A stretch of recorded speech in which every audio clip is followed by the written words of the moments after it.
però també a tots aquells i a totes aquelles, especialment a tots els joves que heu vingut avui aquí a fer-nos costat, que heu decidit un diumenge al matí venir a defensar una causa més que legítima, la llibertat dels pobles i el dret a l'autodeterminació. Perquè si avui som aquí, tots nosaltres, reunits i reunides, és perquè encara hi ha feina per fer.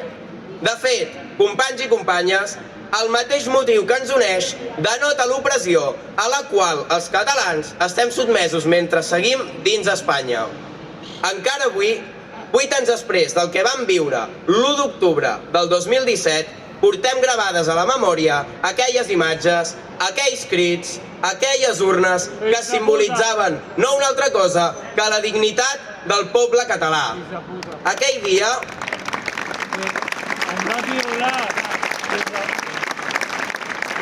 Aquell dia, com tots recordem, vam fer l'acte de desobediència civil més important de la nostra vida. I ningú ens podrà esborrar la realitat viscuda, ni la valentia amb la que vam ocupar els col·legis, ni la determinació amb què vam defensar un dret tan bàsic com el dret a votar i decidir el nostre futur.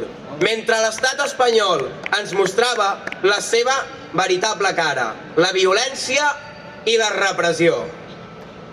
Per això, dies com avui, és més important que mai deixar clar que els catalans som catalans i que a Catalunya es parla en català. Aquesta és la llengua pròpia de Catalunya i el castellà com a llengua cooficial no és més que una altra mostra de la imposició que vivim. La naturalesa de Catalunya és en català. El futur de Catalunya és en català. I la llengua i la cultura són l'únic camí real cap a la independència de Catalunya.